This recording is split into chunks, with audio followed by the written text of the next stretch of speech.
ஐ felt confident. ஏன்னா before double X சொல்லியிருந்தாங்கன்னா நான் வேணான்னு சொல்லியிருப்பேன். But after double X and after Retro I was very confident that with good full of that அப்படின்னு சொல்லிட்டு. பிகாஸ் சொன்ன மாதிரி தான், சின்ன வயசுல நான் பார்த்துருக்கேன். நான் அப்போ படம்லாம் பண்ணது கிடையாது. பட் சின்ன வயசுல வந்து படிச்சுட்டு இருப்பான். அப்படி வந்து பார்க்கும்போது சில பசங்க நம்ம பார்த்தாலே எரிச்சலா டப்புன்னு அடிக்கணும்னு தோணும். அந்த மாதிரி இருந்தான். ஸோ அப்போ நான் வந்து படம்லாம் பண்ணல. படம் பண்ணணுன்ற மாதிரி பேசிட்டு இருக்கும்போது வந்து ஒரு நாள் அவன் சின்ன பையன் தான். அப்போ நக்கலா கேட்டான், ஓ நீங்க படம்லாம் பண்ணுவீங்களா, படம் பண்ண போறீங்களா, பண்ணிடுவீங்களான்னு. அப்படி போடாதமோ அந்த மாதிரி சொன்னேன். அப்புறம் போயிட்டான். அப்புறம் போய் எங்கேயோ படிச்சான், லண்டன்ல படிச்சான்னு சொன்னாங்க. அதெல்லாம் இருக்கும். இப்போ திடீர்னு ஒரு நாள் வந்து நான் ஆக்டராக போறேன்னு சொன்னா, அப்பயே நான் சொன்னேன் உனக்கு தேவையில்லாத வேலை இது, நீ போயிரு அப்படின்ற மாதிரி சொல்லிட்டு இருக்கும்போது அப்புறம் ஆக்டிங் ட்ரைனிங்லாம் போயிட்டு பேட்டையில வந்து ஒரு சின்ன கேரக்டர் பண்ற மாதிரி சொல்லி கேட்டான். ஸோ அதில் ஒரு சின்ன கேரக்டர் தான் பண்ணியிருப்பான். பாபியோட கேங்கில் ஒரு சின்ன கேரக்டர் பண்ணியிருப்பான். தலைவரோட ஒரு சீன் இருக்கும், அது ஆக்சுவலி டெலிட்டட் சீனு. அந்த சீனில் வந்து அவர் தலைவர் வந்து அடிப்பார், அடிச்சுட்டு இவனோட வயிற்றை பிடிச்சி இழுப்பார். ஸோ அவரே ஒரு மாதிரி பார்த்தாரு. நான் 2 ரீடேக் போச்சு. அது வந்து வேகமாக ஷூட் பண்ணிட்டு இருக்கோம். அன்னைக்கு வந்து அதை வந்து பேக்கப் பண்ண போகிறோம், 6 மணி ஆக போகுது. அந்த சீனை வேகமாக எடுத்துடலான்னு சொல்லிட்டு அது ஒரு ஸ்டண்ட் வேறு. அவர் வருவார் வந்து அது டெலிட்டட் சீன் அந்த யூடியூப்ல வீடியோ போனால் கூட தெரியும் உங்களுக்கு. அப்போ வந்து லாஸ்ட்டாக வந்து இவன் வயிற்றை பிடிச்சி கிள்ளணும். 3 ரீடேக் போச்சு இவனால. அவரே பார்த்தாரு, யாரு அப்படின்னு கேட்டாரு. நான் கூப்பிட்டேன், டேய் ஏன்டா சாவடி அதரா பண்ணிட்டான். பண்ணி முடிச்சதுக்கு அப்புறம் தான் அவன் சொன்னான் இல்லையா. அப்புறமேட்டு இந்த பேட்டை ரிலீஸ் எப்போ வந்து கேட்டான். நான் சொன்னேன், இல்லடா நீ MBA எல்லாம் படிச்சு கேள, தேசம் வேற ஏதாவது வேலை பார்த்து போயிரு அப்படின்ற மாதிரி சொன்னேன். ஃபைனலி ஒரு முக்கியமான நபர் யாரு பேசலன்னு உங்களுக்கே தெரிஞ்சிருக்கும். பட் ஸ்டில் இருந்தாலும் யூடியூப்ல ஆங்கராவும் சரி, ரிவ்யூவரா சரி, இவரோட படங்களை டீகோட் பண்ண ரொம்ப முயற்சி பண்ணுவோம். ஒரு படம் பார்க்கும்போது ஒரு டாரண்டினோ ஃபிளேவர் இருக்கும், ஒரு இந்த மாதிரி தான் ஸ்டைல் மேக்கிங்கா இருக்கும் அப்படின்னு நினைப்போம். அடுத்த படம் பார்க்கும்போது கொஞ்சம் ட்விஸ்ட் அண்ட் டர்ன்ஸ் இருக்கும். ஓகே இந்த மாதிரி படம் பண்ணுவார் அப்படின்னு இருக்கும்.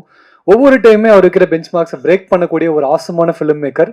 ஒரு டவுன் த லைன் கொஞ்ச நாள் ஃபாலோ பண்ண வர மாதிரி தெரியுது, இவர் எந்த ஸ்டைலையும் ஃபாலோ பண்ணல, இவர் ஒரு ஸ்டைல் கிரியேட் பண்ணியிருக்காரு. And so it is call Karthik Subbaraj style அப்படின்னு. அது அப்புறமா தான் தெரிய வந்தது. And always a fan boy of your work and craft sir. And please உங்ககிட்ட இருந்து சில வார்த்தைகள். அனைவருக்கும் வணக்கம். 29 வந்து ஸ்டோன் பெஞ்சுக்கு ஒரு very very special film. Basically Meyaadha Maan வந்து எங்களோட ஃபஸ்ட்டு ப்ரொடக்ஷன். ஸோ அந்த வகையில் வந்து அந்த படம் வந்து இப்பயும் வந்து ஸ்டோன் பெஞ்சில் வந்து 17 படம் பண்ணிட்டோம். அந்த நிறையா சீரீஸ் எல்லாமே பண்ணிட்டு இருக்கோம். பட் ஸ்டில் மேயாதமான், அந்த experience of Meyaadhamaan is very very special. ஏன்னா ஒரு first product of Stone Bench, ஒரு ஃபர்ஸ்ட் பேபி மாதிரி. அது வந்து first still I remember the time I told Rathna, okay இந்த ஸ்கிரிப்ட் இதே அந்த மது ஷார்ட் ஃபில்மே ஸ்கிரிப்டாக பண்ணியிருக்கேன்னு சொன்னதுலேருந்து அந்த ஸ்கிரிப்டோட ஃபர்ஸ்ட் டிராஃப்ட் படித்து அப்புறம் ஷூட்டிங் போக ஆரம்பித்து அந்த படம் ரிலீஸ் அப்போ அந்த ப்ரமோஷன் பண்ணுற அந்த எல்லாமே வந்து still it is a good memory. So Ratna is also like a very special person to Stone Bench. எப்படின்னா very good writer, very good director. அப்புறம் நிறையா வெளியிலேயும் நிறையா பேசுவார். சில விஷயங்கள் எனக்கு பிடிக்காது அவர் பேசுனதுல, அந்த மாதிரிலாம் இருக்கும். பட் அதனால என் வீட்டு பையன் தப்பு பண்ணா அந்த மாதிரி திரும்ப கூப்பிட்டு நான் தயவுசெய்து கான்சன்ட்ரேட் பண்ணுங்க இல்லை அப்படின்ற மாதிரி சொல்லி இந்த ஸ்கிரிப்ட் ரொம்ப வருஷத்துக்கு முன்னாடியே பேசியிருக்காரு. எனக்கு தெரிஞ்சு அவர் மேலமான் முடிச்சு ஆடை முடிச்சதுக்கு அப்புறமேட்டு வந்து இந்த ஸ்கிரிப்ட் சொன்னார். அவர் சொன்ன மாதிரி வந்து இது நாங்கள் அவரை கூப்பிட்டு போய் அவர் தனுஷாருக்கே இந்த ஸ்கிரிப்டை பிச் பண்ணியிருக்கோம். ஸோ அவருக்கு ரொம்ப பிடிச்சிருந்துச்சு இந்த ஸ்கிரிப்ட். அப்போ அந்த டைம்ல பிடிச்சிருந்துச்சு. பட் ஈ டோல்ட் இல்லை நான் வந்து இப்போ வந்து more of into action films பண்ணிட்டு இருக்கனால இது வந்து நான் முன்னாடி என்னோட ஏர்லி பாயிண்ட் ஆஃப் கெரியர்ல பண்ற மாதிரி ஒரு ஸ்கிரிப்டா இருக்கு, இது யாராவது சம்மன் யங் அந்த மாதிரி பண்ணா நல்லா இருக்குன்ற மாதிரி அவர் சொல்லி அனுப்பிச்சாரு. ஸோ அதுக்கப்புறம் ரத்னா டெட் அதர் ஃபிலிம்ஸ் அந்த இதெல்லாம் போனதுக்கப்புறம் கார்த்திகேயனுக்கும் எங்க எல்லாருக்குமே ரொம்ப பிடிச்ச ஸ்கிரிப்ட்ன்றனால Karthikeyan told Ratna whatever it is, நீங்க வெளியே என்ன படம் பண்ணாலும் இந்த ஸ்கிரிப்ட் வந்து எங்களுக்கு தான் பண்ணணுன்ற மாதிரி சொல்லியிருந்தாங்க. சொல்லி அதுக்கப்புறம் it all hummed up here. So இந்த ஸ்கிரிப்ட்ல எனக்கு வந்து நான் இப்போ தனுஷ் சாருக்கு போய் பிச் பண்ண ஸ்கிரிப்ட் அப்படின்றனால it required very good performance. Like the main lead இருக்காங்க இல்லையா, அந்த அந்த அந்த பாய் அண்ட் அந்த கேர்ள் 2 பேரும் வந்து ரொம்ப முக்கியமான பெர்ஃபார்மன்ஸ், ரொம்ப நல்ல பெர்ஃபார்மன்ஸ் இருந்தால் தான் இந்த ஸ்கிரிப்ட் ஹோல்ட் ஆகுன்றனால அதுக்காகவே சில விஷயங்கள் வெயிட் பண்ற மாதிரி ஆச்சு. ஸோ அப்படி இருக்கப்போ வந்து ரீசெண்டா வந்து அவர் விது ஆடிஷன் பண்ணிட்டு விது வச்சுதான் அந்த படம் பண்ண போறோம் அப்படின்ற மாதிரி சொன்னாங்க. I felt confident. ஏன்னா பிஃபோர் டபுள் எக்ஸ் சொல்லியிருந்தாங்கன்னா நான் வேணான்னு சொல்லியிருப்பேன். But after double X and after Retro I was very confident that with good full of that அப்படின்னு சொல்லிட்டு. பிகாஸ் சொன்ன மாதிரி தான், சின்ன வயசுல தான் பார்த்துருக்கேன். நான் இப்போ படம்லாம் பண்ணது கிடையாது. பட் சின்ன வயசுல வந்து படிச்சுட்டு இருப்பான். அப்படி வந்து பார்க்கும்போது சில பசங்க நம்ம பார்த்தாலே எரிச்சலா டப்புன்னு அடிக்கணும்னு தோணும். அந்த மாதிரி இருந்தான் அவன். ஸோ அப்போ நான் வந்து படம்லாம் பண்ணல. படம் பண்ணுன்ற மாதிரி பேசிட்டு இருக்கும்போது வந்து ஒரு நாள் அவன் சின்ன பையன் தான். அப்போ நக்கலா கேட்டான், ஓ நீங்க படம்லாம் பண்ணுவீங்களா, படம் பண்ண போறீங்களா, பண்ணிடுவீங்களான்னு. அப்படி போடாதமோ அந்த மாதிரி சொன்னேன். அப்புறம் போயிட்டான். அப்புறம் போய் எங்கேயோ படிச்சான், லண்டன்ல படிச்சான்னு சொன்னாங்க. அதெல்லாம் இருக்கும். இப்போ திடீர்னு ஒரு நாள் வந்து நான் ஆக்டராக போறேன்னு சொன்னா, அப்பயே நான் சொன்னேன் உனக்கு தேவையில்லாத வேலை இது, நீ போயிரு அப்படின்ற மாதிரி சொல்லிட்டு இருக்கும்போது அப்புறம் ஆக்டிங் ட்ரைனிங்லாம் போயிட்டு பேட்டையில வந்து ஒரு சின்ன கேரக்டர் பண்ற மாதிரி சொல்லி கேட்டான். ஸோ அதில் ஒரு சின்ன கேரக்டர் தான் பண்ணியிருப்பான். பாபியோட கேங்கில் ஒரு சின்ன கேரக்டர் பண்ணியிருப்பான். தலைவரோட ஒரு சீன் இருக்கும், அது ஆக்சுவலி டெலிட்டட் சீனு. அந்த சீனில் வந்து அவர் தலைவர் வந்து அடிப்பார், அடிச்சுட்டு இவனோட வயிற்றை பிடிச்சி இழுப்பார். ஸோ அவரே ஒரு மாதிரி பார்த்தாரு. நான் 2 ரீடேக் போச்சு. அது வந்து வேகமாக ஷூட் பண்ணிட்டு இருக்கோம். அன்னைக்கு வந்து அதை வந்து பேக்கப் பண்ண போகிறோம், 6 மணி ஆக போகுது. அந்த சீனை வேகமாக எடுத்துடலான்னு சொல்லிட்டு அது வந்து ஸ்டண்ட் வேறு. அவர் வருவார், வந்து அது டெலிட்டட் சீன் அந்த யூடியூப்ல வீடியோ போனால் கூட தெரியும் உங்களுக்கு. அப்போ வந்து லாஸ்ட்டாக வந்து இவன் வயிற்றை பிடிச்சி கிள்ளணும். 3 ரீடேக் போச்சு இவனால. அவரே பார்த்தாரு, யாரு அப்படிங்கிறாரு. நான் கூப்பிட்டேன், டேய் ஏன்டா சாவடிக்காதரா இப்போ பண்ணிட்டான். பண்ணி முடிச்சதுக்கு அப்புறம் தான் அவன் சொன்னான் இல்லையா. அப்புறமேட்டு இந்த பேட்டை ரிலீஸ் அப்போ வந்து கேட்டான். நான் சொன்னேன், இல்லடா நீ MBA எல்லாம் படிச்சிருக்கல, தயவுசெய்து வேற ஏதாவது வேலை பார்த்து போயிரு அப்படின்ற மாதிரி சொன்னேன்.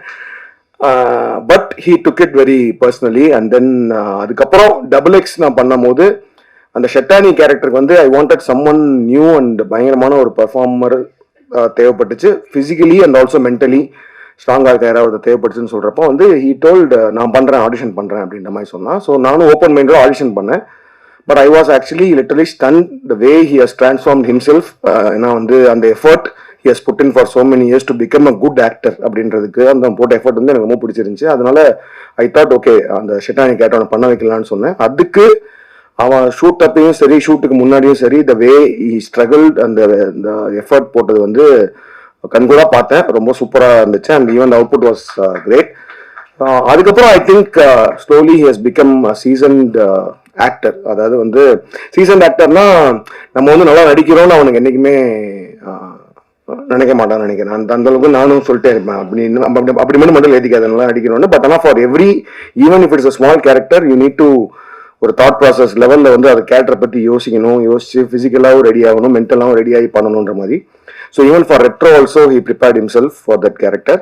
ஸோ அப்படி இருக்கும்போது வென் தே செட் 29 வந்து அவன் தான் பண்ண போறான்றப்போ ஐ வாஸ் வெரி கான்ஃபிடென்ட் நான் சூப்பராக பண்ணுவாங்கன்னு சொல்லிட்டு. And then when they said the female lead is Preethi, அவங்களோட ப்ரீவியஸ் அந்த அயோத்தி ஃபிலிம் பார்த்தப்போ she is a very good performer. So 2 பேரும் டெஃபினட்டா they will pull off with பெர்ஃபார்மன்ஸ்ன்ற மாதிரி தோணுச்சு. And I saw like 20 minutes of footage. ரீசெண்டாக ஒரு கட் காமிச்சாங்க, சூப்பராக வந்திருக்கு.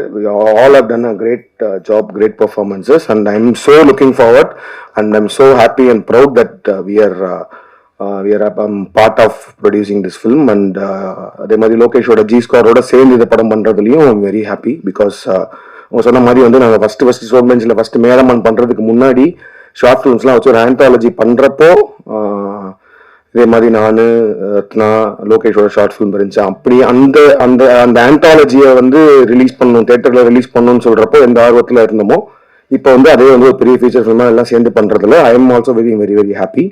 So thank you every person media. Please எங்களுக்கு ஷோன் பெஞ்சுக்கும் சரி எங்களோட எல்லா முயற்சிகளுக்கும் சப்போர்ட் பண்ணிட்டு இருக்க மாதிரி இதுக்கும் பண்ணணும்னு கேட்டுக்கிறேன். ரொம்ப ரொம்ப நன்றி. தேங்க்யூ. 29 தான் ஐ திங்க் என்னோட ஃபர்ஸ்ட் படம்னா, நான் 83 born-னா 29னா 2012. அது என்னோட ஃபர்ஸ்ட் படம் பீட்சா வந்து சைன் பண்ணதும் 29 இயர்ஸ்ல தான், படம் ரிலீஸ் ஆனதும் 29 இயர்ஸ்ல தான். ஸோ எனக்கு வந்து 29 ஒரு பயங்கர மெமரபுளான ஹாப்பியான மூமெண்ட்டாக தான் இருந்துச்சு. அப்போ எனக்கு ஆல்ரெடி கல்யாணம் ஆயிடுச்சு. ஸோ அவர் சொன்ன மாதிரி வந்து அந்த மாதிரி வருத்தங்கள் எதுவும் இல்லை. பட் என் கெரியர் மூமெண்ட்டாக வந்து நான் ஃபர்ஸ்ட் படம் கிடைச்ச ஃபர்ஸ்ட் படம் பண்ணி படம் ரிலீஸ் ஆகி வெற்றி பெற்ற அந்த ஒரு வருஷம் 29 இஸ் வெரி வெரி. ஸோ அதுக்கப்புறம் நான் ரொம்ப நாளாக வந்து இப்போ வயசு கேட்டாலும் நான் 29 தான் சொல்லிட்டு இருந்தேன், இந்த 30ன்றது மாற்றாமல். அதுக்கப்புறமேட்டு ஏன்னா நான் பீட்சா பண்ணப்போ எனக்கு 29 இயர்ஸ். பட் எல்லாருமே வந்து ரொம்ப சின்ன வயசுல படம் பண்ணிட்டீங்கன்னு சொல்லிட்டே இருந்தாங்க. அதுக்கப்புறம் ஜிகர்தண்டா பண்ணி முடிச்சதுக்கப்புறம் சரி நம்ம 30க்கு மேலேன்னு சொன்னால் வந்து அந்த அந்த அந்த ஒரு இது போயிருமோன்றதுக்காக நான் 29 சொல்லிட்டே இருந்தேன் ரொம்ப நாள். அப்புறம் okay, thank you so much. Thank you so much sir. And எல்லாருக்கிட்டையும் நீங்க என் வேலையை பாதியா கம்மி பண்ணிட்டீங்க 29 கேட்டு. அதுல முக்கியமான ஏற்கனவே சொன்ன மாதிரி ஒரு 3 நபர்களுடைய 29வது வயசு எப்படி இருந்ததுன்றதுக்கான ஒரு ஏவி இருக்கு. அது யாருன்னு பாத்தீங்கன்னா ரத்னகுமார் அவர்கள், கார்த்திக் சுப்ராஜ் சார் அவர்கள் மற்றும் லோகேஷ் கனகராஜன் 3 பேருடைய 29வது வயசு எப்படி இருந்ததுன்னு ஒரு வீடியோ இருக்கு. அதை பாக்குறதுக்கு முன்னாடி என்டையர் காஸ்ட் அண்ட் குரூப் பேசின எல்லாருக்குமே ரொம்ப ரொம்ப நன்றி. அண்ட் வித் யோர் பெர்மிஷன் ஒரு குரூப் போட்டோ மட்டும் எடுத்துடலாம்.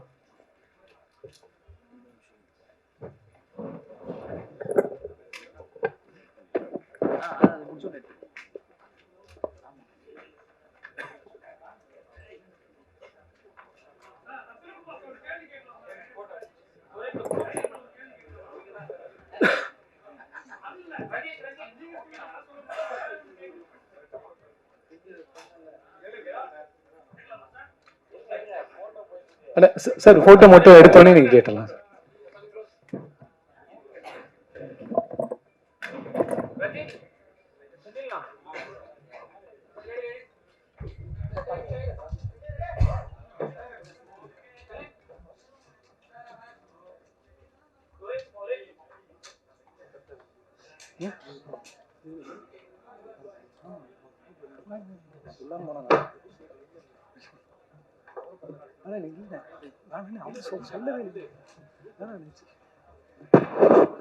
Mic of.